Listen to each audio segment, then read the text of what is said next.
नमस्कार। Good morning. जय RCM. सुप्रभात समस्तଙ୍କୁ। बहुत जय बहुत धन्यवाद। आरसीएम। बहुत बहुत धन्यवाद। ସମସ୍ତେ ପ୍ରପର ଟାଇମରେ ଆସିଛନ୍ତି ଗୁରୁକୁଳ। गुड मॉर्निंग जय श्याम। ଜୟ ଆରସିଏମ। ଜୟ ଆରସିଏମ। ବହୁତ ବହୁତ ଧନ୍ୟବାଦ କାର୍ତିକ ବାବୁ। ଆଜି ବହୁତ ଖୁସିର ଦିନ କି ଆଜି ସମସ୍ତେ ଆମେ ଗୁରୁକୁଳରେ ଆମେ ଗୋଟେ ଷ୍ଟୁଡେଣ୍ଟ ହିସାବରେ ବହୁତ କିଛି ଶିଖିଲେ। ଗ୍ୟାସେସ ର ଫର୍ମୁଲା ଉପରେ ଶିଖିଲେ। ଫାଷ୍ଟରୁ ଆମେ ୱାଲପେପର ଆମର ଯୋଉ କାନ୍ଥରେ ଲଗେଇବା ପାଇଁ ଯୋଉ ଏବେ ନୂଆ ଲଞ୍ଚ କରିଛି, ଏଇଟା ଗୋଟେ ବହୁତ ବଢିଆ ପ୍ରଡକ୍ଟ ମୁଁ କହିବି, ଯେ ଯୋଉଥିରେ କି ଆପଣଙ୍କର ଏଭଳି ଗୋଟେ ପ୍ରଡକ୍ଟ ଯୋଉଥିରେ କି କମର୍ସିଆଲ ପ୍ରଡକ୍ଟ, ଏ କମର୍ସିଆଲ ପ୍ରଡକ୍ଟ ଆମର ବହୁତ କିଛି ଅ, ଆମର ଟର୍ନଓଭରକୁ ବହୁତ ବଢେଇ ପାରିବ। ତ ତା ଉପରେ ବି ଆମେ ଶିଖିଲେ। ଆଉ ତା ଛଡା ମୋର କହିବା କଥା ଯେ କି ଆଜି ଗୁରୁକୁଳ ଏଭଳି ଗୋଟେ ପାୱାରଫୁଲ ଗୁରୁକୁଳ ଥିଲା, ଯୋଉ ଗୁରୁକୁଳ ଦ୍ଵାରା ଆମେ ଏ, ବହୁତ କିଛି ଜୀବନରେ ଉନ୍ନତି କରିପାରିବା। ତ ଯୋଉ ଗ୍ୟାସେସ ର ଫର୍ମୁଲାକୁ ଆମେ ମାନେ ଯୋଉ ଏବେ ନୂଆ ଆରମ୍ଭ ହେଇଛି, ତ ତାକୁ କେମିତି ଆମେ ଆପଣେଇଛେ, ତ ଆମେ ତା ଉପରେ ଆଜି ଡିସ୍କସନ କରିବା। ଯେ ଆମେ ଆମ ଟିମରେ ଯୋଉ ଗ୍ୟାସେସ ର ଯୋଉ ଫର୍ମୁଲା ଅଛି, ଆପଣମାନେ ତ ଜାଣିଛନ୍ତି, ବହୁତ ଥର ବି ଡିସ୍କସନ ବି ହେଇଛି। ତ ତା ଉପରେ ଆମେ କେମିତି କାମ କରୁଛେ, ତ ତା ଉପରେ ଆମେ ଆଜି ଡିସ୍କସନ କରିବା। ଓକେ। ଫାଷ୍ଟ ଆମେ ଷ୍ଟାର୍ଟ କରିବା ସାଉ ଭାଇଙ୍କଠୁ। ଭାଇ କୁହନ୍ତୁ। ଅନମ୍ୟୁଟ କରିକି କୁହନ୍ତୁ। ଭାଇ ଅନମ୍ୟୁଟ କରନ୍ତୁ। ଓକେ। ଅମିୟ ବାବୁ ଆପଣ ଆସନ୍ତୁ। ହଁ ଆସିଗଲା। ହଁ କୁହନ୍ତୁ। ମୁଁ ତ ବର୍ତ୍ତମାନ ଆମର ସନ୍ଧ୍ୟାରାଣୀ ପୂଜାରୀ ମ୍ୟାମଙ୍କ ଘରେ ଅଛି। ସିଏ ବି ଦେଖୁଛନ୍ତି। ଗ୍ୟାସେସ ର ଫର୍ମୁଲା ଉପରେ ବାବୁ କୁହନ୍ତୁ। ଆଜ୍ଞା। ଆଜ୍ଞା, କଣ ଆମେ ହଁ କାମ ଗ୍ରୋଥ କରୁଛୁ? ଉପରେ ଆମେ ହଉଛି ମୂଳ ଜିନିଷ ହଉଛି ଗ୍ରୋଥ ଉପରେ ଯିବା ଦରକାର। ଡେଲି ଆମେ ଯଦି କଲିଂ କରିବା, ଗ୍ରୋଥ ଉପରେ କରିବା ପାଇଁ ହେଲେ ନିଜର ପରଚେଜ ଉପରେ ବଢେଇବା, ତା ସହିତ ଟିମର ବଢେଇବା ପାଇଁ ହେଲେ ମିନିମମ୍ 10 ରୁ 20 ଜଣ ଲୋକଙ୍କ ସହିତ ଫୋନରେ କିମ୍ବା ଫିଜିକାଲି ପହଞ୍ଚି ସେମାନଙ୍କର ଗ୍ରୋଥ କେମିତି ହେଇପାରିବ ତା ବିଷୟରେ ଆଲୋଚନା କରିବା ନିହାତି ଆବଶ୍ୟକ। ଆଜି ଯେହେତୁ ଗ୍ୟାସେସ ର ଫର୍ମୁଲା ବିଷୟରେ କହିଲେ ବହୁତ ବଢିଆ, ଯେ ଗ୍ୟାସେସ ଗ୍ରୋଥ ହବା ପାଇଁ ହେଲେ କଣ କରିବା ନା ଗ୍ୟାସେସ କୁ ଫଲୋ କରିବା ଦରକାର। ଯେମିତିକି ସିଡ୍ସ ର ଫର୍ମୁଲାକୁ ଯେମିତି ଆପଣଉଛୁ, ସେମିତି ଗ୍ରୋଥ ଗ୍ୟାସେସ ର ଫର୍ମୁଲାକୁ ଆମେ ସେମିତି ଆପଣେଇବା ଉଚିତ। ଯାହା ଫଳରେ କି କଣ କରିବା ଦରକାର, ଆମେ ବର୍ତ୍ତମାନ କ୍ଲୋଜିଂ ତ ମାତ୍ର 2 ଦିନ, ଆଜିକାଲି 2 ଦିନ, ତା ପାଇଁ ଗ୍ରୋଥ କରିବା ପାଇଁ ହେଲେ ଆମକୁ କଲିଂ କରିବା ନିହାତି ଦରକାର। ପ୍ରେଜେଣ୍ଟରେ ହଉ କିମ୍ବା ବାଇ ଫୋନ ହଉ କହିକି ପରଚେଜ କରି ଗ୍ରୋଥ କରିବା ଦରକାର। ପ୍ରତ୍ୟେକ ଲୋକଙ୍କର ଗ୍ରୋଥ ବଢେଇବା ପାଇଁ ଆମେ କଲିଂ କରିବା ନିହାତି ଦରକାର, ଯୋଉଟା କି ଆମ ପାଇଁ ସୁବର୍ଣ୍ଣ ସୁଯୋଗ। ମାତ୍ର ଆଉ 2 ଦିନ ଅଛି। ଆମେ ଗ୍ରୋଥରେ ବଡ ଆକାରରେ ପହଞ୍ଚିବା ପାଇଁ ହେଲେ କଲିଂ ମଷ୍ଟ। କେତେ କଲିଂ, ଯେତେ ଅଧିକ କଲିଂ କରିବ ସେତେ ଗ୍ରୋଥର ପରିମାଣ ବଢି ବଢି ଚାଲିବ, ଗ୍ରୋଥ ହେଇ ଚାଲିବ। ତେଣୁ ଆମକୁ ନିହାତି ଦରକାର ଯେ କଲିଂ କରିବା ହଉଛି ବଡ ଗୁରୁତ୍ୱପୂର୍ଣ୍ଣ। ବର୍ତ୍ତମାନ କଲିଂ ଦ୍ଵାରା ଏଇ 2 ଦିନ ମାତ୍ର କେବଳ କଲିଂ ଦ୍ଵାରା ହିଁ ବଢି ପାରିବ। ଫିଜିକାଲି ସବୁ ଜାଗାକୁ ଯାଇପାରିବାନି, କିନ୍ତୁ କଲିଂ କରିପାରିବା। ତେଣୁ କଲିଂ କରିକି ଲୋକଙ୍କୁ କିଣେଇବା ନିହାତି ଦରକାର, ଯାହାଫଳରେ କି ସେମାନଙ୍କର ବି ଗ୍ରୋଥ ହବ। ଆଉ ତାଙ୍କ ବିଜନେସକୁ ଦେଖିବା ଦରକାର। ଯଦିଓ ବର୍ତ୍ତମାନ ନେଟରେ ଦେଖଉନି, କିନ୍ତୁ ସମସ୍ତଙ୍କୁ କିଣିଲେ କି ନାହିଁ ନିଜେ ନିଜ ଆଇଡି ପାସୱାର୍ଡ ମାରିକି ଦେଖିପାରିବା ଏବଂ ସେମାନଙ୍କୁ କଲିଂ କରି ଏତିକି ତମେ ପରଚେଜ କରିଛ, ଏଇ ଲେବୁଲରେ ପହଞ୍ଚିବାକୁ ହେଲେ ଆମକୁ ଏତିକି ପରଚେଜ ଭଲ୍ୟୁମ ବଢେଇବା ଦରକାର। Over to Satyadev. Okay, thank you. ଗୋଟେ ବହୁତ ବଡ କଥା ଯେ ଭଗବାନ ଯଦି ଗୋଟେ ରାସ୍ତା ବନ୍ଦ କରନ୍ତି ଆଉ 5ଟା ରାସ୍ତା ଆମ ପାଇଁ ଖୋଲା ଅଛି, ତ ସେଟା ଗୋଟେ ବହୁତ ବଡ କଥା। ତ ଇଣ୍ଡିଭିଜୁଆଲ ଆମ ଆଇଡି ପାସୱାର୍ଡକୁ ଲଗ୍ଇନ୍ କରିବା, ଆମ ଆଇଡି ପାସୱାର୍ଡରେ ଆମେ ଦେଖିବା, ସେଟା ତ ଚାଲିଛି ବର୍ତ୍ତମାନ। ୟୋର ପରଚେଜରେ ଆମେ ଦେଖିପାରିବା, ୟୋର ଗ୍ରୁପରେ ଦେଖିପାରିବା। ତ ଆମେ rcmworld.com ୱେବସାଇଟକୁ ବି ଯାଇକି ଆମେ ଦେଖିପାରିବା। ତ ଇଏ ସବୁ ବହୁତ ସାରା ରାସ୍ତା ଆମ ପାଖରେ ଅଛି, ଆମେ ତା ଦ୍ୱାରା ଆମେ କରିପାରିବା। ଓକେ। ଅମେୟ ବାବୁ କୁହନ୍ତୁ। ସାର୍ ନମସ୍କାର। ନମସ୍କାର। ନମସ୍କାର ସାର୍, ମୁଁ ଆଜି ଟିକେ ନଥିଲି, ଆମ ଟିମ୍ ଉପରେ ଆକ୍ସିଡେଣ୍ଟ ହେଇଯାଇଛି। ମୁଁ ସେଇଠି ଥିଲି, ଜଷ୍ଟ ଆସିକିରି ପହଞ୍ଚିଲି ସାର୍ ଏବେ। ଓହୋ। ସିଭିୟର ଆକ୍ସିଡେଣ୍ଟ ହେଇଯାଇଛି ଚାଲକଙ୍କର। ଆଚ୍ଛା ଆଚ୍ଛା। ତେଣୁ ମୁଁ ସାର୍ ଭୋର ଖବର ପାଇ ପଳେଇ ଯାଇଥିଲି, ଏବେ ଜଷ୍ଟ ଆସିକି ପ୍ୟାଣ୍ଟ ସାର୍ଟ ପିନ୍ଧିକି ଚେଞ୍ଜ କରି ବସୁଛି ଆସି। ତେଣୁ କ୍ଷମା କରିବେ, ଆଜି ମୁଁ ଗୁରୁକୁଳରେ ନଥିଲି, କିନ୍ତୁ ଯୋଉ ଗୋଟା ଗ୍ରୋଥ କଥା କହୁଛନ୍ତି ସେ କଲ୍ ତ ଚାଲିଛି, ଚାଲିବ ମଧ୍ୟ। ଆଜି ବି କଲିଂ କଲେ ହବନି, ପ୍ରଥମ ଦିନ ଠାରୁ ଶେଷ ପର୍ଯ୍ୟନ୍ତ ବି କଲିଂ କରିବାକୁ ପଡୁଛି। ମୁଁ ଏତିକି ଜାଣିଛି, ଆଉ ତ ଆଜି କିଛି ଗୁରୁକୁଳରେ ନଥିଲି। ଆପଣ ଯାହା କହୁଛନ୍ତି ସେଟା ହିଁ ଠିକ। କାମରେ ଲଗେଇବାକୁ ପଡିବ। ତ ମୁଁ ଟିକେ ମାଇଣ୍ଡ ବି ଟେନସନ ହେଇଯାଇଛି। ନାଇଁ ଆଜି ନାଇଁ ଜିନିଷ ନାଇଁ ନାଇଁ, ଟ୍ରାନ୍ସଫର। ଆପଣ ଦେଖନ୍ତୁ ପରେ ଟିକେ ଆଜ୍ଞା ଦେଖିଦେବେ। ଓକେ। ଆଜ୍ଞା ଆଜ୍ଞା। ଓକେ। ରହୁଛି ସାର୍, ନମସ୍କାର, ଶୁଭ ଓକେ, ସନ୍ଧ୍ୟା ସାର୍। ନମସ୍କାର ନମସ୍କାର। ଓକେ। ଆରତି ଅପା କୁହନ୍ତୁ।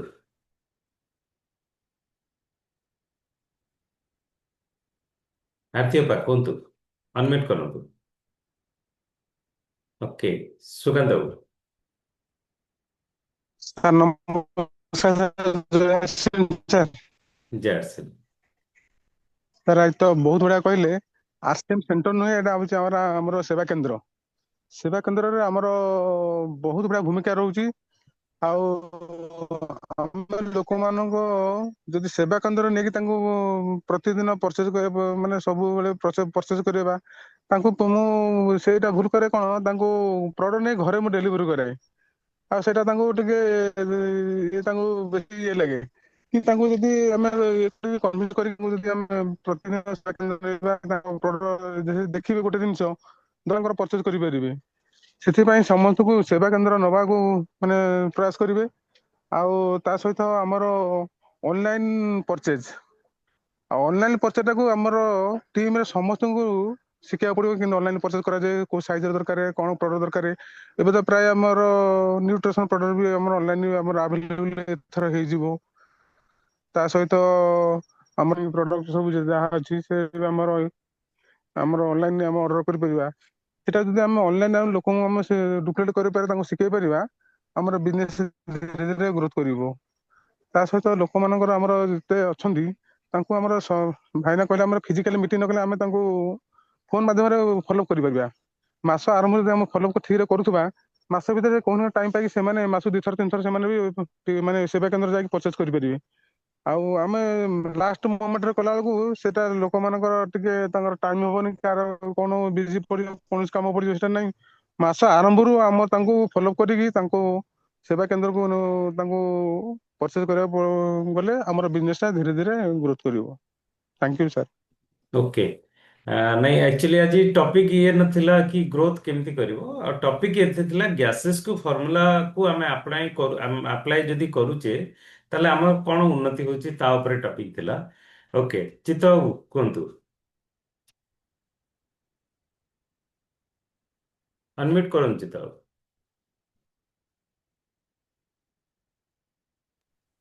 ହଁ ସାର୍ ନମସ୍କାର, ଜୟ ସିଂ ସାର୍। ଜୟ ଆସି। ସାର୍ ବର୍ତ୍ତମାନ ଆଜି ଯୋଉ ପ୍ରୋଗ୍ରାମ ଥିଲା, ଯାହା ତ ଆଲୋଚନା କଲେ ମୁଁ ପ୍ରଥମ ଟିକେ ଶୁଣିପାରିନଥିଲି, କିନ୍ତୁ ମେନ୍ ଟପିକ୍ ହେଉଛି ଆମର ଯୋଉ ଗ୍ୟାସେଜ ଉପରେ ଯାହା ଆଲୋଚନା। ଗ୍ୟାସେଜ ଉପରେ ତ ମେନ୍ ପଏଣ୍ଟ ତା ଉପରେ ପ୍ରାଧାନ୍ୟ କରୁଛି, ଆମର ବିଜନେସଟା କୋଉ ପ୍ରକାର ଗ୍ରୋଥ କରିବ। ତା ଦେହରୁ ମୁଁ 3ଟି ଜିନିଷ ଆଜି ମୁଁ ତାକୁ ଶିଖିଲି, ତା ଦେହରୁ ବେଶୀ ଜାଣିବାକୁ ପାଇଲି। ପ୍ରଥମ କଥା ହେଉଛି ଗ୍ରୋଥ।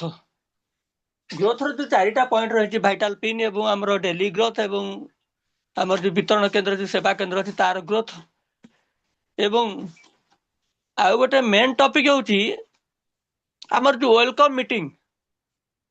ପ୍ରଥମ ପଏଣ୍ଟ ହେଲା ଆମର growth, second point welcome meeting, third point ଆମର ଇ ଗ୍ରୁପ ଶିକ୍ଷା। ଏ ଯୋଉ 3ଟା ପଏଣ୍ଟକୁ ବେସିସ୍ କରିକି ଆଧାର କରିକି ଆମେ ଏ ଅଭିଯାନରେ ଆଗେଇ ପାରିବା। ଅନ୍ୟ ତ ଅଛି, ଠିକ ଅଛି, କିନ୍ତୁ ୟା ଦେହରେ 3ଟା ଯାକ ମେନ୍ ପଏଣ୍ଟ ଇଏ। ପ୍ରଥମେ ହେଉଛି ଆମକୁ ଯେହେତୁ ଗୋଟେ ସ୍ୱାସ୍ଥ୍ୟ କ୍ରାନ୍ତି ଅଭିଯାନରେ ଆମକୁ ସାମିଲ ନିଜକୁ ଆମେ କରିଛେ, ସ୍ୱାସ୍ଥ୍ୟ କ୍ରାନ୍ତି ଅଭିଯାନରେ ଆମେ ନିଜେ ସାମିଲ ହେଇଛେ, ରୋଗମୁକ୍ତ ଭାରତ ନିର୍ମାଣ କରିବା ପାଇଁ ଯୋଉ ଅଭିଯାନରେ ଆମେ ସାମିଲ ହେଇଛେ, ଯୋଉ ସଂକଳ୍ପ ଆମେ ନେଇଛେ ସର୍ବଭାରତୀୟ ସ୍ତରରେ, ଯାହା କମ୍ପାନୀର ନିୟମ କାନୁନ ଅନୁସାରେ ଆମେ ଯୋଉ ସଂକଳ୍ପ ନେଇଛେ, ଇଏ ସଂକଳ୍ପକୁ ଆମକୁ ସାକାର କରିବାକୁ ହେଲେ ଆମକୁ ପର ଡେ ଗ୍ରୋଥ ହିସାବରେ ଯିବାକୁ ପଡିବ। ସେକେଣ୍ଡ ଆମକୁ ୱେଲକମ୍ ମିଟିଂ, ଥାର୍ଡ ହେଉଛି ଇ ଗ୍ରୁପ ଶିକ୍ଷା। ଯଦି ଆମେ କୌଣସି ପ୍ରଡକ୍ଟ ଉପରେ ତାର ନଲେଜ, ପ୍ରଡକ୍ଟର କ୍ୱାଲିଟି, ତାର ରେଜଲ୍ଟ, ତାର ଉପକାରିତା ବିଷୟରେ ଆମେ ଯଦି ନ ଜାଣିପାରିବା, ତାହେଲେ ଆମେ ଲୋକଙ୍କୁ ସେ ବାବଦରେ ବୁଝେଇ ପାରିବା ନାହିଁ। ତେଣୁ ମୋଟାମୋଟି ହିସାବରେ ଇଏ 3ଟା ପଏଣ୍ଟକୁ ମୋର ବେଶୀ ଆଜି ଏଥିରୁ ଜାଣିବାକୁ ପାଇଲି ଯେ ଏ ତିନିଟା ଯାକ ଟପିକ୍ ଉପରେ ଆମର ମେନ୍ ଧ୍ୟାନ ରହିବା ଦରକାର। ଆଉ ବାକି ତ ସବୁ ଜିନିଷ ଅଛି, ସମସ୍ତ କାମ ନ କଲେ ତ କାମ ତ କରିହବନି, କୌଣସି ପ୍ରକାରରେ ଅଭିଯାନରେ ଆଗକୁ ଆଗେଇ ହବନି। କିନ୍ତୁ ଇଏ ତିନିଟା ଯାକ ତା ଦେହରୁ ମେନ୍ ପଏଣ୍ଟ ବର୍ତ୍ତମାନ, ଯୋଉଟା କି ଆମକୁ ଆମ ଅଭିଯାନରେ ଆଗକୁ ଯିବାକୁ ହେଲେ ଏ ଜିନିଷ ନିହାତି ଦରକାର। ଆଉ ଗୋଟେ ଜିନିଷ ହଉଛି କଣ ନା, ଏଇ ଯୋଉ ଗେସେଜର ଯୋଉ ଆଲୋଚନା ବର୍ତ୍ତମାନ ବାରମ୍ବାର ହଉଛି, ୟା ଉପରେ ଗତ ମାସ ଠାରୁ ନିଜେ ବି ମୁଁ ଧ୍ୟାନ ସହିତ କେତେଟା ପ୍ରୋଗ୍ରାମ ଷ୍ଟାର୍ଟ କରିଛି। ଯେମିତିକି ଆମର 20 ତାରିଖ 25 ତାରିଖ ବେଳକୁ ଟିମ୍ର ବିଜନେସ୍ ରିପୋର୍ଟ ଆପଣଙ୍କଠୁ ମାଗିକିରି ସେ ରିପୋର୍ଟରେ କୋଉ କୋଉ ଟିମ୍ର କାହାର କାହାର କେତେ କ'ଣ ବିଜନେସ୍ ଗଲା, ସେ ବିଜନେସ୍କୁ ମୁଁ ତାକୁ ଅଲରେଡ଼ି ଗୋଟେ ସ୍କ୍ରିନ୍ ସଟ୍ କରିକିରି ପର୍ଟିକୁଲାର ସେମାନଙ୍କ ସବୁ ହ୍ୱାଟ୍ସଆପ୍ରେ ମୁଁ ଛାଡ଼ିକିରି ତା ସହିତ ଗୋଟେ ଡିସ୍କସନ୍ ବି କରିଛି। ମୁଁ ଗତ ମାସରୁ ଆରମ୍ଭ କରିଛି, ଯାହାକି ତା ଉପରେ ମୋର ବି 1000 1200 ବର୍ତ୍ତମାନ 2 ମାସ ହେଲାଣି କଣ୍ଟିନ୍ୟୁ ବିଜନେସ୍ରେ ବି ଗ୍ରୋଥ ଆରମ୍ଭ କରିଚାଲିଛି। ତାପରେ ଏ ମାସରେ ବିଜନେସ୍ ବି ବର୍ତ୍ତମାନ ଗତକାଲି ଯାଇଥିଲା। ମୁଁ ପରଦିନ ଆପଣ ତ ମାଗିଥିଲେ ତା ରିପୋର୍ଟ ତ ବର୍ତ୍ତମାନ ଆସୁନି ସାଡ଼ୁ। ମୁଁ ତାର କ୍ରୋମ୍କୁ ଯାଇକି ତାର ସାଇଟ୍ ଖୋଲିକି ତାର ନିଶ୍ଚିତ ସବୁ ଡାଟା ଦେଖିଲା ପରେ ସେଥିରୁ ଯୋଉ ଟିମ୍ରେ ଯାହାର ଯାହା ବିଜନେସ୍ ଅଛି ତାର ଗୋଟେ ସ୍କ୍ରିନ୍ସଟ୍ ମାରିକିରି ମୁଁ କାଲି ଦିନ ଯାକ ସେମାନଙ୍କ ପାଖକୁ ଛାଡ଼ିକିରି ପର୍ଟିକୁଲାର ସେମାନଙ୍କ ସହିତ କଥାବାର୍ତ୍ତା କରିଛି, ଫୋନ୍ରେ କଣ୍ଟାକ୍ଟ କରି କଥାବାର୍ତ୍ତା କରିଛି ଯେ ଦେଖନ୍ତୁ ବର୍ତ୍ତମାନ ଆପଣଙ୍କ ଟିମ୍ରେ ବର୍ତ୍ତମାନ ବିଜନେସ୍ ଏତିକି ବର୍ତ୍ତମାନ ଗଲାଣି। ଅଭିଯାନରେ ବର୍ତ୍ତମାନ ଯେଉଁମାନେ ହେଉଛନ୍ତି ସେମାନେ ଏତିକି ବିଜନେସ୍ ଗଲାଣି, ବର୍ତ୍ତମାନ ଆପଣ ସେ ଏପର୍ଯ୍ୟନ୍ତ କିଛି ଟଙ୍କାଟେ ବି କିଣି ନାହାନ୍ତି। କାହାର 2 ପଏଣ୍ଟରେ କମିଶନ ଅଛି, କାହାର 4.5 କମିଶନ ଅଛି। ଏଇ ଜିନିଷ ତାଙ୍କୁ ବର୍ତ୍ତମାନ ଗତକାଲି ସନ୍ଧ୍ୟା ସୁଦ୍ଧା ସେମାନଙ୍କ ସହିତ ଡିସ୍କସନ କରିକି ଏ ବାବଦରେ ଇନଫର୍ମେସନ ସେମାନଙ୍କୁ ଜଣେଇ ଦେଇଛି already. Thank you sir, over to sir. ନମସ୍କାର ସାର୍। Okay, thank you. ଗୋଟେ ଜିନିଷ ଆମେ ମନେ ରଖିବା ଯେ ଗ୍ୟାସେସ୍ ଗ୍ୟାସେସ୍ ମାନେ GASE, ଆଜ୍ଞା ସାର୍। ତାପରେ ୟେସ୍। ମୁଁ ସମସ୍ତଙ୍କୁ କହୁଛି, ଚିତ୍ତବଙ୍ଗ ନୁହେଁ। Actually G for growth. ଆମେ ଅଧିକ ଗ୍ରୋଥ କରିବା, ବଢିବା, ତ ସେଇଟା ନିହାତି ଆମକୁ ଦରକାର। ତ ତାର 4ଟା ପଏଣ୍ଟ ଅଲଗା ଅଲଗା ଅଛି। ଗୋଟେ ହଉଛି 100% ର ଗ୍ରୋଥ। ଆମେ ସମସ୍ତେ ଭାଇଟାଲ ଅଛେ। ଯୋଉମାନେ ଆଜ୍ଞା ରଘୁପତି ଅଛନ୍ତି ତାଙ୍କର 50% ର ଗ୍ରୋଥ, ଟେକ୍ନିକାଲଙ୍କର 25%, ଆମେ 100% ର ଗ୍ରୋଥକୁ ଧରିକି ଚାଲିବା। ତାମାନେ ଏଠି କୌଣସି ପିନ୍ ଆସୁନି।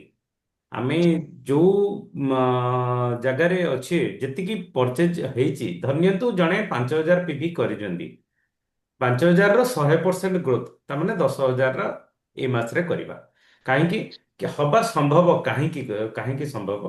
କାରଣ ଆମେ 5000 ପରଚେଜ ଭଲ୍ୟୁମ ଯୋଉ ଏଇ ମାସରେ ହେଇଛି, ଯେତିକି ଟିମ୍ର ସଂଖ୍ୟା ଅଛି, ତ ସେତିକି ତ ଅଛି, ଅଲରେଡି ଏକ୍ଜିଷ୍ଟିଂ ଅଛି, ତାଙ୍କର ତ ଆଜ୍ଞା ପରଚେଜ ଅଛି।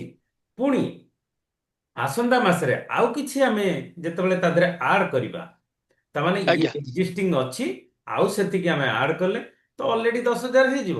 ଏଇଟା ତ ସହଜ କଥା। ଆଜ୍ଞା 100% ଗ୍ରୋଥ ଆମେ କରିବି ପାରିବା। ଆଚ୍ଛା, ଯଦି 100%ର ଆମେ ଗ୍ରୋଥ କରିବା, କେମିତି କରିବା? ତାହେଲେ ତ ମାସର ଶେଷ ଦିନ ଖାଲି ଲୋକଙ୍କୁ ଫୋନ କରିଦେଲେ ହବନି, ଲୋକଙ୍କ ସାଙ୍ଗେ ମିଶିଲେ ହବନି। ଡେଲି କିଛି କିଛି କିଛି କିଛି ଗ୍ରୋଥ କଲେ ହିଁ ସେଟା ସମ୍ଭବ ହେଇପାରିବ। ତ ଆଜ୍ଞା ସେଥିଲାଗି ପ୍ରତ୍ୟେକ ଦିନ ଆମକୁ କିଛି ନା କିଛି ବଢିବା ନିହାତି ଜରୁରୀ। ଆମେ ସିଷ୍ଟମ ବିଷୟରେ ପ୍ଲାନ୍ ଦେଖେଇବା, ତାଙ୍କୁ ଅନ୍ୟାନ୍ୟ ଯୋଉ କାର୍ଯ୍ୟକ୍ରମ ଅଛି ତାକୁ କରେଇବା। ତ ତାଙ୍କର ପରଚେଜ କନସିଷ୍ଟେନ୍ସି, ପରଚେଜ ଉପରେ ଶିଖେଇବା, ସେଇଟା ହଉଛି ଡେଲି। ଆଉ ତାକୁ କରିବା ଦ୍ୱାରା କ'ଣ ହବ? ଧନ୍ୟନ୍ତୁ ଏମିତି ଆପଣଙ୍କ ଟିମରେ 5-4 ଜଣ ହେଇଗଲେ, 5,000 ଯୋଉମାନେ କରୁନଥିଲେ ସେମାନେ 5,000 PV ତାଙ୍କ ତଳେ ହେଇଗଲେ, ତାମାନେ 4 ଜଣ ହେଇଗଲେ, ମାନେ ଆପଣଙ୍କ ସେଠି ଭାଇଟାଲ ପିନ୍ ଆପଣଙ୍କ ଟିମରେ ତିଆରି ହେଇଗଲା। ତାମାନେ ଭାଇଟାଲ ପିନ୍, ନୂଆ ଭାଇଟାଲ ପିନ୍ ତିଆରି କରିବା ନିହାତି ଜରୁରୀ। ସେଇଟା ଦ୍ୱାରା ହିଁ ଆମେ ଗ୍ରୋଥ ହେଇଯାଇ ପାରିବ। ତା ଛଡା ଯେ ସେବା କେନ୍ଦ୍ରର ବୃଦ୍ଧି, ଆମେ ସେବା କେନ୍ଦ୍ର ଯେତେ ବି ଅଛି, ତ ତାକୁ ଭଲ ଭାବରେ ଟିକେ ତାକୁ ଭଲ ଯେମିତିକି ଆମେ ମଝିରେ ଥରେ ଭୁବନେଶ୍ୱରର ସାଲିଆ ସାହି ପିୟୁସିକୁ ଆମେ ଯାଇଥିଲୁ। ସେଠି ବସିବା ପାଇଁ ଜାଗା ନଥିଲା। ତାଙ୍କୁ ବୁଝେଇଲୁ ଯେ କମ୍ପାନୀ ଆମର ଯୋଉ ବର୍ତ୍ତମାନ ଯୋଉ ପ୍ରକାରର ଚାଲିଲାଣି, କାର୍ଯ୍ୟକ୍ରମ ଚାଲିଲାଣି, ତ ଇଏ କାର୍ଯ୍ୟକ୍ରମ ଦ୍ୱାରା ଆମେ ଏ ସେବା କେନ୍ଦ୍ରର ଆମେ ଗ୍ରୋଥ କରିବା। ସମସ୍ତେ ବଢୁଛନ୍ତି, ଆମେ କାହିଁ ବଢିବେନି? ସେ ବି ଚିନ୍ତା କଲେ, ହଁ ଆମେ ବଢିବା ନିହାତି ଦରକାର। ତ ଚାଲନ୍ତୁ ଏଠି ULP କୁ ହିଁ କରିବା।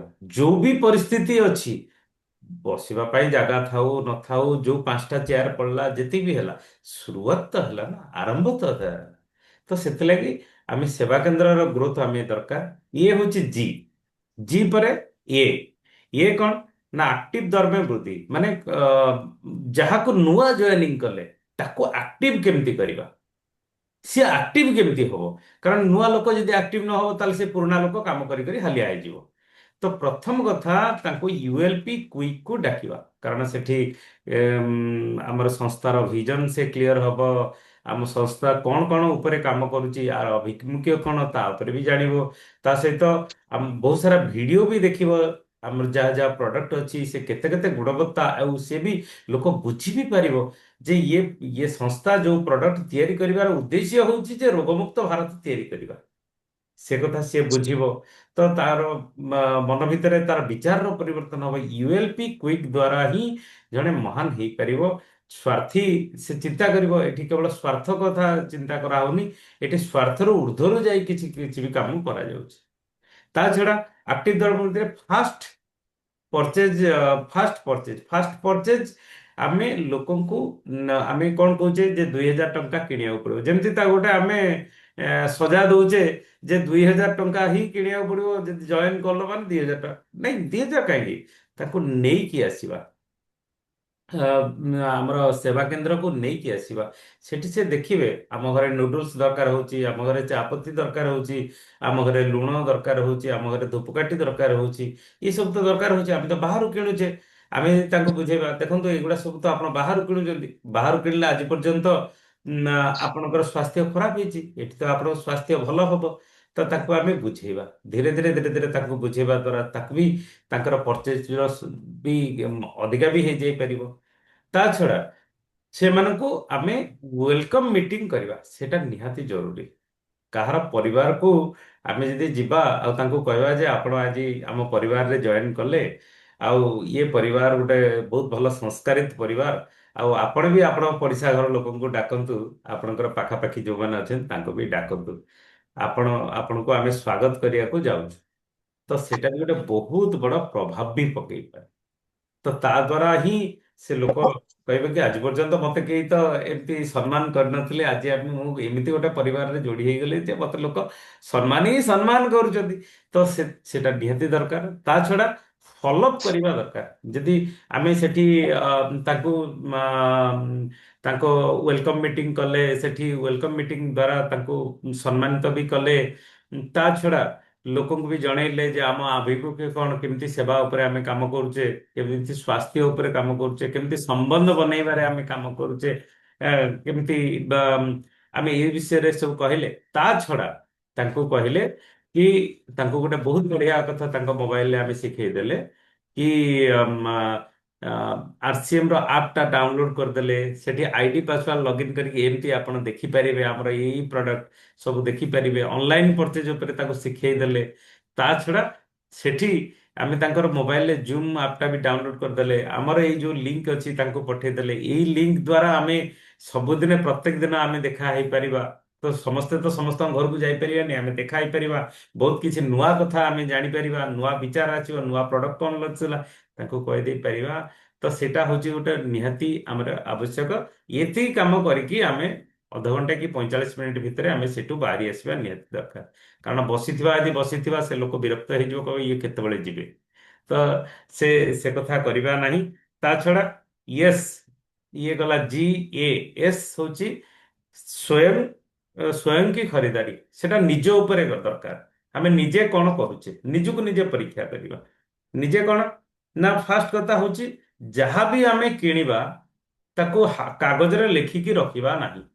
ଇଏ ଗୋଟେ ମାନେ ମନ ଭିତରେ ଗୋଟେ ସଂକଳ୍ପ କରିଦବା, ଆମେ ଯେତେବେଳେ ସେବା କେନ୍ଦ୍ରକୁ ଯାଉଛେ ତ ସେଠି ଆମେ କିଛି ଜିନିଷ କିଣୁଛେ, ଆମେ ହାତରେ ଲେଖିବା ନାହିଁ। ଆମେ ସାଙ୍ଗେ ସାଙ୍ଗେ 2 ଟଙ୍କାର ପାଉଛୁ, କମ୍ପାନୀ ତ ମନା କରୁନି ନା 2 ଟଙ୍କାର ହେଲେ ବିଲ୍ ହବନି। ଯାହା ବି ହଉ ସାଙ୍ଗେ ସାଙ୍ଗେ ବିଲ୍ କରିକି ଆସିବା। ତ ବହୁତ ସାରା ଲୋକ ଏମିତି ବି କମ୍ପ୍ଲେନ ଆସୁଛି ଯେ ବହୁତ ମୁଁ ତ ପରଚେଜ କରିଛି, ମୋର କାହିଁକି ଡିସକଣ୍ଟିନ୍ୟୁ ହେଇଗଲା।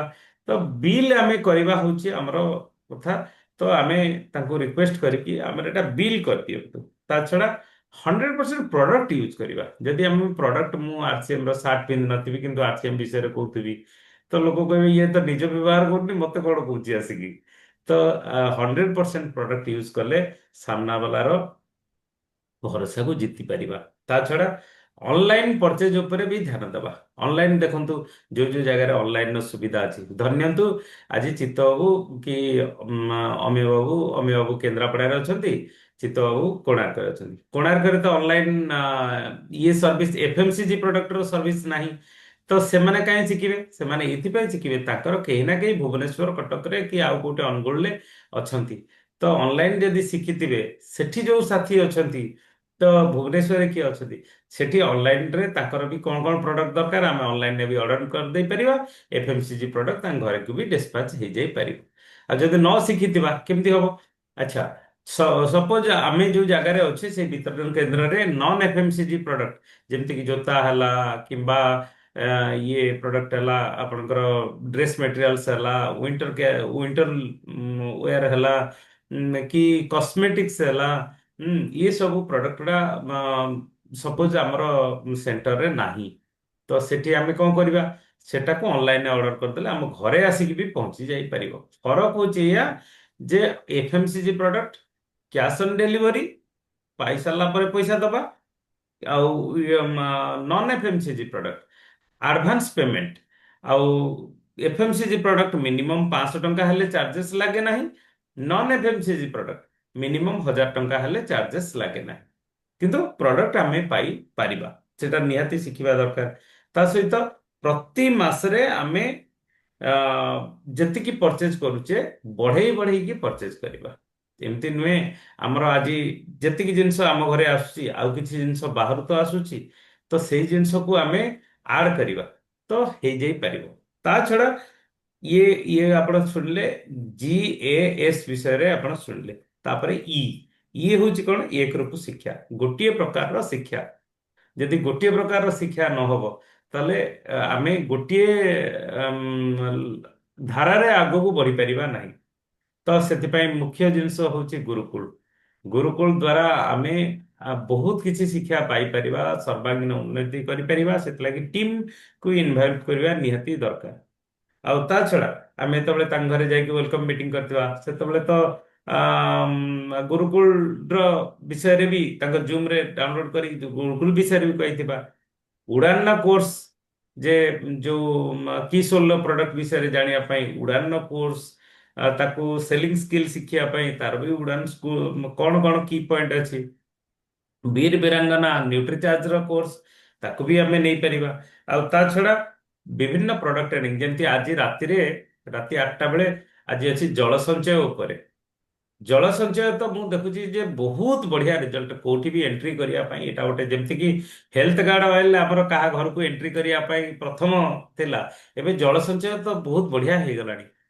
ଗାଁଠୁ ସହର ପର୍ଯ୍ୟନ୍ତ, ସହରରେ ଫୁଲ କୁଣ୍ଡ ଲାଗିଛି, ଗାଁରେ ଚାଷ ଜମି ବି ଅଛି। ପ୍ରତ୍ୟେକ ଜାଗାରେ ତ ଇଏ ଆମକୁ ଦରକାର, ଜଳ ସଞ୍ଚୟ ଆମକୁ ଦରକାର। ତ ତା ଉପରେ ପ୍ରତ୍ୟେକ ଦିନ ତ ପାଣି କେହି ଦେଇ ପାରୁନାହାନ୍ତି। ଆଜି ଯଦି ବର୍ଷା ହଉଛି ଠିକ ଅଛି, ମଝିରେ କିଛି ଦିନ ପୁଣି ବର୍ଷା ହଉନି, ପରିବେଶ ତ ସେଇ ପ୍ରକାର ହେଇଗଲାଣି। ତ ସେ ସମୟରେ ଗଛ ମରିଯାଉଛି, ତ ଆମେ ତାକୁ ପାଣିକୁ ଧରି ରଖିବା ପାଇଁ, ତ ଇଏ ଗୋଟେ ପାଣି, ଯେମିତି ଆମ ଗାଡିରେ ଆମେ ତେଲ ପକଉଛେ ରିଜର୍ଭ ରହୁଛି, ସେମିତି ଇଏ ଗୋଟେ ରିଜର୍ଭ ଆପଣଙ୍କର ରହୁଛି, ଯେମିତି ଗଛକୁ ନ ମାରିକି ଆପଣଙ୍କର ହବା ପାଇଁ। ତ ଇଏ ସବୁ ବହୁତ ସାରା କଥା। ଆଉ ତା ଛଡା ଲାଷ୍ଟ କୁ ଆପଣ ୟେସ୍, ୟେସ୍ ହଉଛି ସେବା, ସ୍ୱାସ୍ଥ୍ୟ, ସଂସ୍କାର, ସମ୍ବନ୍ଧ, ଏ ଚାରିଟା ଜିନିଷକୁ ବନେଇକି ଆମେ କାମ କରିବା। ଇଏ ହଉଛି ଗେସେସ ର ଫର୍ମୁଲା। ୟା ଉପରେ ଆମେ କଣ କାମ କରୁଛେ, ତ ସେଇ ବିଷୟରେ ଆଜି ଡିସ୍କସନ ଆମେ କରିଛେ। ଓକେ, ଅପା କୁହନ୍ତୁ।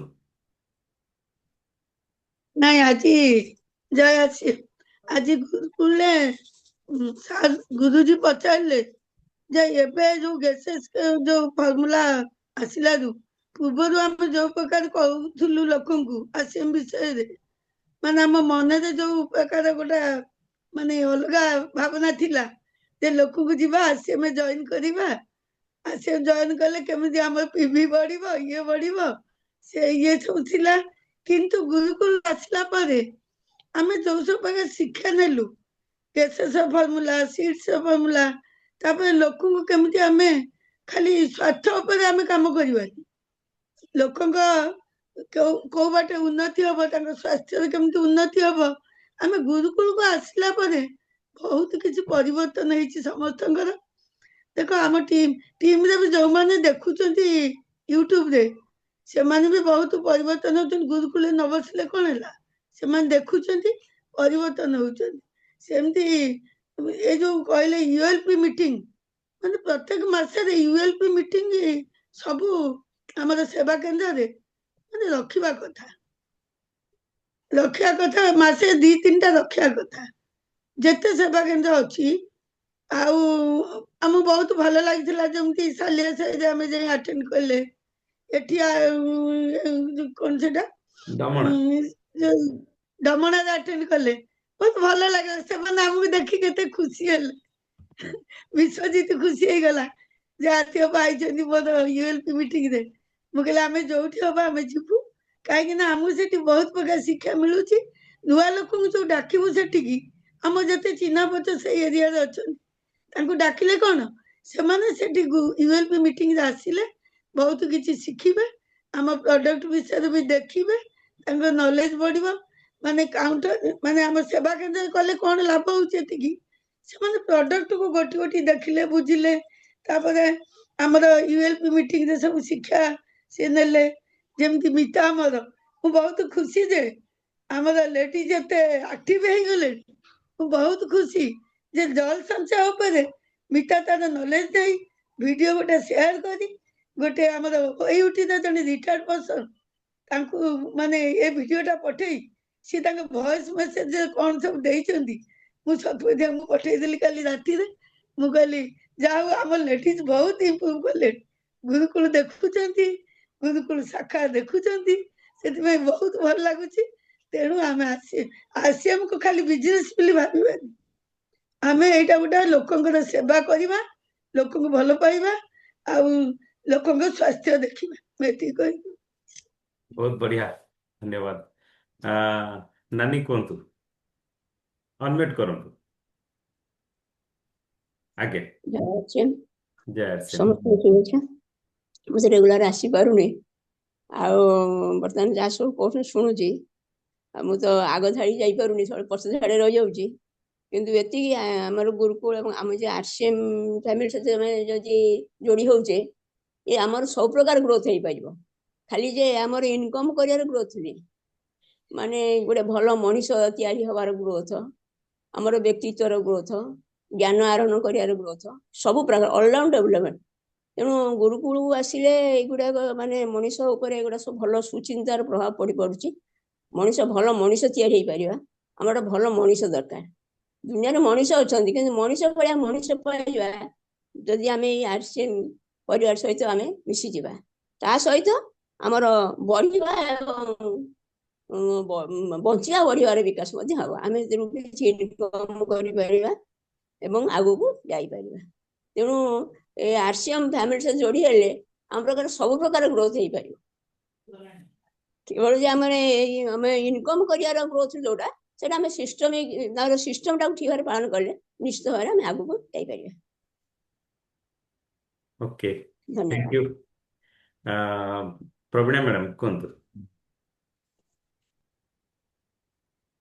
ଆଜ୍ଞା ସାର୍ ନମସ୍କାର। ଆଜ୍ଞା, ନମସ୍କାର। ସାର୍ ଆଜି ପୁରା ଆରମ୍ଭରୁ ମୋ ଡିଷ୍ଟରାନ୍ସ ମୋ ମୋବାଇଲ। ଗୁରୁକୁଳରୁ ଆରମ୍ଭ ହଉଛି, ମାନେ ୱାଲ ପେପରଠୁ ଆରମ୍ଭ ହେଲା, ଫେରି ଚାଲିଗଲା, ଫେରି ଏମିତି ହେଇକି ଏତେ ଡିଷ୍ଟରାନ୍ସରେ ଏବେ ବି ମଝିରେ କଟିଗଲା, ଫେରି ଆସିଲା।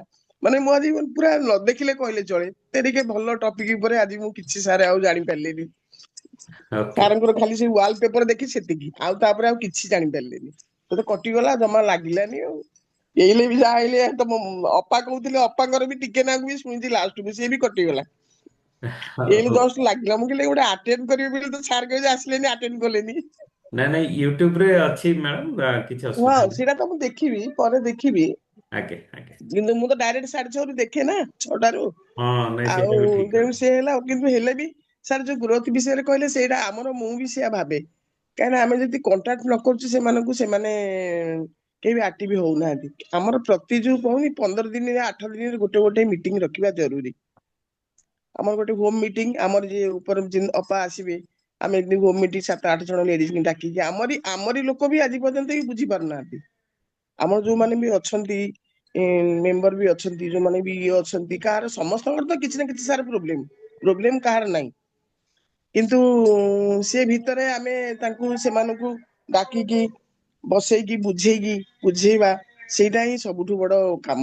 ଯଦି ଏତେ ବଡ ଟିମରେ ତମେ ଅଛ, ସେମାନଙ୍କୁ ଯଦି ତମେ ଉପରେ ରହିଛ, ଯଦି ସେ ଲୋକମାନଙ୍କୁ ବୁଝେଇ ନ ପାରିବ, ତମେ କଣ ରହିବାର ସାର୍ଥକତା କଣ? ଯଦି ଲୋକଙ୍କୁ ମିଟ୍ ନ କରିପାରିବେ, ତେବେ କମ୍ପାନୀରେ ରହିକି ତ ଆମେ କିଛି ଆଉ ଆମର ଲାଭ ହବନି ନା। ଏତେ ଲୋକଙ୍କ ସାଙ୍ଗେ ମିଶିକି ସେମାନଙ୍କର ଭଲ ମନ୍ଦ ବୁଝିକି ଯଦି କିଛି କରିପାରିବା ସାର୍, ମୁଁ ଭାବୁଛି ଆହୁରି ଟିକେ ଭଲ ଗ୍ରୋଥ ହୁଅନ୍ତା। ପ୍ରତି ସପ୍ତାହ 15 ଦିନରେ ଗୋଟେ ହୋମ ମିଟିଂ ରଖି ସେମାନଙ୍କ ପାଖକୁ ଯାଇ ତାଙ୍କର ଭଲ ମନ୍ଦ ବୁଝି ଯଦି କିଛି କରିପାରନ୍ତେ, ଆଉ ଟିକେ ଭଲ ବି ଗ୍ରୋଥ ବି ହୁଅନ୍ତା ଆମର ବୋଲି ମୁଁ ଭାବୁଛି, ମୋ ମତରେ। ସେଟା ତ ମୁଁ କହିପାରିବିନି। ନାଇଁ ନାଇଁ, ଆଉ ଠିକ କଥା ଆକ୍ଚୁଆଲି ମ୍ୟାଡାମ, ଆପଣ ଠିକ କଥା କହୁଛନ୍ତି ଯେ ଆମେ ଇଣ୍ଡିଭିଜୁଆଲି ଲୋକଙ୍କ ପାଖକୁ ଯାଇ ବସିବା, ତାଙ୍କ ସହିତ ଡିସ୍କସନ କରିବା, ସେମାନଙ୍କୁ ଗ୍ରୁପ ମିଟିଂ ଡାକିବା ଦରକାର। କିନ୍ତୁ ସେ ମିଟିଂରେ ଗୋଟିଏ ଜିନିଷ କରିବା ନିହାତି ଦରକାର, ସେ ମିଟିଂରେ କେବଳ ଗୁରୁକୁଳକୁ ପ୍ରମୋସନ ଯଦି ଆମେ କରିକି ଆସିବା, ଗୁରୁକୁଳକୁ ହଁ, କାଲି ଆସିବା ମୁଁ ପାଇଁ ଦି ତାଙ୍କୁ ଜଣ ଯଦି କହିବା। କାଲି କାଲି ରିୟାକୁ କହିଲି, ଶର୍ମିଷ୍ଠାକୁ କହିଲି, କହିଲା ହଁ ମୁଁ ତ କିନ୍ତୁ ଗୁରୁକୁଳରେ ବସୁନୁ ନା, ମୁଁ ତ ଗୁରୁକୁଳ ଦେଖିପାରୁନି, ଆଉ ଜୁମ ରେ ବସିବାକୁ ମତେ ଖରାପ ଲାଗୁଛି। ମୁଁ କହିଲି ଖରାପ କଣ ଲାଗିବ, ତୁ ପ୍ରଥମେ ଜୁମ ରେ ବସ, ତାପରେ ତୁ ଗୁରୁକୁଳ ତ ସମୟ ଦେଖିବୁ, ତାପରେ ସେଟା ଜାଣିଲୁ ଯେ କାଲି ଏଇଟା ହେଇଥିଲା, ଆଜି ଏଇଗୁଟାକ ହବ। ନାଇଁ ଆଉ ଅପା, ହଁ ତାକୁ କହିବ ଜୁମ୍ ଆପ ଲୋଡ କରିବ, ହଁ ତାପରେ ସେ ନାଇଁ ଲିଙ୍କ ସେ କ୍ଲିକ୍ ଜୁମ ରେ ଥରେ ବସିଥିଲା ନା, ଜୁମ ରେ ଥରେ ବସିଥିଲା। ଆଉ ଥରେ କରିବ। ମୁଁ କହିଲି, ତାପରେ ମୁଁ କହିଲି ହଁ, ନାଇଁ, ସେ ତାପରେ ସେ ଅନିଲ କି ଜାଣିଛନ୍ତି। ବି କହିଲି, ମୁଁ କହିଲି ତୁ ବି ଲୋଡ କରିଦିଏ। ମୁଁ ତାକୁ କହିଛି, ମୁଁ ସମୀକ୍ଷା ପାଖକୁ ତୁ ଯାଇକି ଆସି, ସିଏ ତ ଲୋଡ କରିଦବ, ତୁ ବି ଦେଖିବୁ। ସମସ୍ତେ ଦେଖିଲେ ଜାଣିବ ନା, ଆଉ ଆମର ଗୋଟେ ଏଡେ ବଡ ଗ୍ରୁପ ନାଇଁ, ହେଇଛି, ଆମର ସେ କେମିତି ସବୁ ଜାଣିଛନ୍ତି, ହଉଛି, ସେ କଣ ହଉଛି। ଜାଣିଛନ୍ତି ହୁଁ ଯୋଉ ମାପଟା ସେ ଜାଣିଛନ୍ତି। ଆଉ ହଁ ତାଙ୍କୁ ବି କହିବେ ଯେ ହଁ ଟିମରେ ସମସ୍ତଙ୍କୁ ସେ ଲିଙ୍କ, ଯୋଉ ଆମର ଗ୍ରୁପ ବି ଯାଉଛି ମଝିରେ ମଝିରେ, କାଲି ବି ଯାଇଥିଲା, ତ ଲିଙ୍କ ହୁଁ ଯାଉଛି, ସେ ଲିଙ୍କକୁ ସମସ୍ତଙ୍କୁ ଇଣ୍ଡିଭିଜୁଆଲ ପଠେଇକି ଆରସିଏମ ରେ ହୁଁ କିଏ ଜଏନ କରୁ କିଏ ନ କରୁ, ସେଥିରେ ହୁଁ ଯାଏ ଆସେ ନାହିଁ। ହୁଁ ସେ ଗୁରୁକୁଳରେ ବସିବା ଦ୍ଵାରା ତାଙ୍କର ହୁଁ ମନୋଭାବରେ ପରିବର୍ତ୍ତନ ହେଇଯାଇ ପାରିବ। ଇଏ କେବଳ ହଁ, ମୁଁ ତାଙ୍କୁ କହୁଛି, ମୁଁ କହିଲି ସେଟା ଦିନ ସାରା ଆମର ରହୁଛି, ତମର ଯେତେବେଳେ ତମକୁ ସମୟ ହଉଛି, ସୁବିଧା ହଉଛି, ତମେ ଦେଖିବ। ତମେ ଦେଖିଲେ ତମର କାଲି ଆଗ୍ରହ ଆସିବ, ତମେ ଯାଇ କାଲିକି ବସିବ, ହଁ। ଡାଇରେକ୍ଟ ଇଏରେ ବସିବ ବୋଲି ମୁଁ ତାଙ୍କୁ ସେୟା କହୁଥିଲି। ଆମେ କହିବା କଥା ସାର୍ କହିବା, ଆଉ ନାଇଁ ନାଇଁ, ଆମେ ତାପରେ କହିବା। ତାଙ୍କ ଇଚ୍ଛା। ହଁ ଦେଖନ୍ତୁ, ବାଲ୍ମୀକି ମରା ମରା କହିକି ରାମ ରାମ ହେଇଗଲା, ତ କାହିଁକି କହିବା କେବେ ବନ୍ଦ କରିବାନି, କହିବାରେ କଞ୍ଜୁସି ବି କରିବାନି, ତ ଆଗକୁ ଆମେ ବଢି ଚାଲିବା। ହଁ ସାର୍। ଆମେ ଗୋଟେ ଭଲ କାମ କରୁଛେ। କଣ ଅପା କହୁଛନ୍ତି କୁହନ୍ତୁ? କହୁଛି ଯେ କାଲି ବୀଣା ବା ମାନେ ଖୋର୍ଦ୍ଧା ବାଲାଙ୍କୁ କହିବା ଦ୍ୱାରା ଅନିଲ ସେଠି, କାର୍ତ୍ତିକ କଠେଇ ସମସ୍ତେ କେମିତି ଗୁରୁକୁଳରେ ବସିବା ପାଇଁ ପ୍ରୟାସ କଲେଣି। ଭେରି ଗୁଡ, ଥ୍ୟାଙ୍କ ୟୁ ପାଦପୀଣା Mishra. Thank okay you. Okay okay, ହଉ, ସମୟ କମ ଅଛି, ଆମେ ସାର୍ଙ୍କୁ ଡାକିବା। ସାର୍ ଆସନ୍ତୁ ସାର୍। ଚାନ୍ଦ ସାର୍। ହଁ ହଁ, sir thank you thank you. ନମସ୍କାର। ନମସ୍କାର ନମସ୍କାର ନମସ୍କାର ସାର୍ ସାର୍ ନମସ୍କାର। ନମସ୍କାର। ନମସ୍କାର। ନମସ୍କାର, ଜୟ ଜୟ ଶ୍ରୀ। Sir thank you. କାର୍ତ୍ତିକ ବାବୁ ରହିଯାଇଛନ୍ତି, ମୁଁ ଆଉ ଦେଖିନି। କାର୍ତ୍ତିକ ହଁ, ବାବୁ କଣ କାର୍ତ୍ତିକ ବାବୁ ଚୁପଚାପ କୁହନ୍ତୁ, ରହିଯାଇଛନ୍ତି? କାର୍ତ୍ତିକ ବାବୁ କଣ କୁହନ୍ତୁ। କୁହନ୍ତୁ କୁହନ୍ତୁ, ଅନମ୍ୟୁଟ କରନ୍ତୁ। ସାର୍ ନମସ୍କାର, ଜୟ ଶ୍ରୀ। ଜୟ ସାର୍ ଶ୍ରୀ ଜୟ ଶ୍ରୀ। ଉପରେ ଆଜି ଯୋଉ ଗୁରୁକୁଳରେ ଥିଲା, ତ ସରି, ଗ୍ରୋଥ କରିବା ଆଜି ପାଇଁ ଆଲୋଚନାରେ ମୁଁ ଆପଣଙ୍କୁ ଡାକି ପାରିନି, ମାନେ କେମିତି ଓଭରଲୁକ୍ ହେଇଯାଇଛି। ହଁ କିଛି କୁହନ୍ତୁ ନାହିଁ, ମୁଁ ତ ରହିପାରୁନି, କାର୍ଯ୍ୟ ବ୍ୟସ୍ତରେ ରହିପାରୁନି ଆଜି ହଁ କିନ୍ତୁ। କୁହନ୍ତୁ କୁହନ୍ତୁ କୁହନ୍ତୁ କୁହନ୍ତୁ, ଆପଣ କୁହନ୍ତୁ। କହୁଥିଲି ଯେ ଗ୍ରୋଥ କରିବାର ବହୁତ ସାରା ଅପରଚ୍ୟୁନିଟି ଅଛି, ମାନେ ମୌକା ଅଛି। ତ ସବୁଠାରୁ ବଡ କଥା ହେଲା କଲିଂ କରିବା ଦ୍ୱାରା ବି ଗ୍ରୋଥ ବହୁତ ସାରା ହେଇପାରିବ। ତାପରେ ଆମର ଯୋଉ ସେବା, ସ୍ୱାସ୍ଥ୍ୟ, ସଂସ୍କାର, ଏ ତିନିଟା ର ମୂଳ ଲକ୍ଷ୍ୟ ହଉଛି କଲିଂ କରିବା ଦ୍ୱାରା ସବୁ କିଛି ବି ହେଇପାରିବ। ସେବା, ସ୍ୱାସ୍ଥ୍ୟ, ସଂସ୍କାର, ଆଉ ବିଜନେସ ବି ଗ୍ରୋଥ ହେଇପାରିବ, ସବୁ କିଛି ଗ୍ରୋଥ ହେଇପାରିବ, ମାନେ ଆମର ଏଇ କଲିଂ ଦ୍ୱାରା। ତ ଯୋଉଟା ସାର୍ ଆମର ଦିନେଶ ଚୌଧୁରୀ ସାର୍ କହୁଥିଲେ, ତାଙ୍କ କଥାରେ ବି ଟିସି ସାର୍ ବହୁତ ମାନେ ଇଏ ହେଲେ, ଆଟ୍ରାକ୍ଟିଭ ହେଲେ। ଓକେ ତ ଏତିକି ସାର୍ କହିବା କଥା ଆଉ। ଆଜ୍ଞା, ଜୟ ଓକେ, ଶ୍ରୀ। Thank you. ଓକେ, ଆଉ 4 ମିନିଟ୍ ଅଛି, ସାର୍ଙ୍କଠୁ ଆଜି ମୂଲ୍ୟବାନ କଥା କିଛି ଜାଣିବା। ହଁ ହଁ, ଥ୍ୟାଙ୍କ ୟୁ। ବହୁତ ବଡ ବଡ ଭଲ ଭଲ କଥା ସବୁ କହିଲେ ଆପଣ ମାନେ। ବିଶେଷ କରି ପ୍ରବୀଣା ମ୍ୟାଡାମଙ୍କର ଗ୍ରୋଥ ଉପରେ ଯୋଉ ଯୋଉ କଥା ସବୁ କହିଲେ, ସେଇଟା ସେଇଭଳି ଚିନ୍ତା କରିବା ସମସ୍ତଙ୍କର ଦରକାର। କାର୍ତ୍ତିକ ବି ସେଇ କଥା କହିଲେ। तो प्रवीणा मैडम जहाँ कहले जे प्रति 8 दिन रे 7 दिन रे गोटे गोटे होम मीटिंग करवा दरकार 7 दिन रे सेटा बहुत बढ़िया कथा समस्त को आम कहवा केमतिका ये जो प्रकार चिंताधारा ग्रोथ पई ही दरकार तेणु कार्तिक बाबू भी से कथा कहले जे आमे कौन कौन करले हमर ग्रोथ हबो आमे प्रैक्टिकली कौन कौन करवा आमे तो शुणुचे बहुत भल भल कथा आमे शुणिले किंतु ताकू आमे प्रैक्टिकली केमिति काम रे लगेले डेवलपमेंट हबो ग्रोथ हबो से कथा प्रवीणा मैडम को जो सजेशन सब देले सेटा बेस्ट तो सेमती कार्तिक बाबू कहले कॉलिंग करवा दरकार आमे कॉलिंग करवा तो आपण माने तो फील करूछंदी तेणु समस्ते प्रतिदिन कॉलिंग करवा तापर हमर गुरुकुल को समस्त वीडियो समस्त को पठांतु ए हमर ए प्रोग्राम डारो वीडियो मते समस्त को पठांतु कम्युनिकेशन रखंतु से माने मैक्सिमम रु मैक्सिमम लोकन सहित संपर्क रखिबा होची हमर काम ता भीतर जहार मन प्राण को छोइला से आगे आसीबो तेणु आमे समस्त सहित कांटेक्ट करिया प्रवीणा मैडम कहले लोकन को आमे कहि चलिबा से माने सुनिबा न सुनिबा पई आपण माने आमे बेसी सेते टेंशन हबानी आमे तांको भल भल कथा कहवा भल प्रोडक्ट विषय कहवा गुरुकुल को पठेवा आ जो माने गुरुकुल रे आपण माने नुआ नुआ लोकन को जो माने समय देई परिबेनी सेमान को आपण माने ई 7:30 प्रोग्राम रे बसिया को मोटिवेट करंतु तो एथि से माने जो आलोचना हबो तापर तांको भीतर परिवर्तन आसीबो तेणु एकातरे गुरुकुल रे बसिया पई तांको कहंतुनी से माने ए जो कहले से तांको खराब लागुची काको कहले से खराब लागुची जे मु गुरुकुल रे बसी परनी तेणु मु एथरे बसविनी से कथा नुहे तांको कहबे नाइ ना किछि दरकार नै गुरुकुल रे जदी बसी परनो किछि दरकार नै एई जो आधा घंटा प्रोग्राम रे बसंतु सेतरे कोन हो ना से गुरुकुल विषय रे जो माने देखुचंती लीडर माने से माने आलोचना करूचंती सेतरे निजर नॉलेज बढ़ी जो तापर आ कोन कोन हबो ना किछि दिन रेगुलर जदी बसिबे ताले मो गुरुकुल बसिया पई तांकर मध्य इच्छा शक्ति आसीबो तो सेति पई आपण माने गोटे होची कॉलिंग करवा सब वीडियो सब पठेवा द्वितीय होची प्रति 7 दिन रे गोटे गोटे होम मीटिंग करवा जेमती प्रवीणा मैडम कहले तापर अन्य मानन को कहवा जे गुरुकुल रे न बसिले मध्य आपण माने ए 7:30 8टा प्रोग्राम रे बसंतु थैंक यू बहुत बहुत धन्यवाद ओके थैंक यू बहुत बढ़िया कथा जे आमे जोठी भी मीटिंग करूचे फर्स्ट प्रायोरिटी आमे गुरुकुल को दबा गुरुकुल के लोकन को इनवाइट करिबा आ इनवाइट करिबा द्वारा हमर प्रत्येकटी काम ऑटोमेटिक हे जिवो तो ट्रेन ने बसैबा होची हम काम ट्रेन ने पहुंचेबा होची ट्रेन नो काम तो आमे सेथलागी आमे ट्रेन ने बसैबार काम करिबा आ आज गोटे बहुत भल दिन जे जोथरे कि आमे प्रत्येक शनिवार दिन राति 8टा बेले जलसंचय उपरे कंपनी ट्रेनिंग होची तो से ट्रेनिंग को नबा निहाती जरूरी कारण मैक्सिमम चाषी को जदि आमे इन्वॉल्व कर दबा ताले सी सेतरे भी बहुत किछि शिक्षा भी पाई परिबे तो आमे यदि भाबिया जे वर्षा होची दरकार नाही किंतु ए समय रे दरकार माटी रे पकेले से पानी को धरी की रखिबो ओके थैंक यू आज तो समय हो जाइए बहुत बहुत धन्यवाद आपण मानक समस्त को जय आरसीएम काली पुणी देखा हबो जय आरसीएम नमस्कार जय आरसीएम जय जय आरसीएम जय आरसीएम नमस्कार सर जय श्याम जय आरसीएम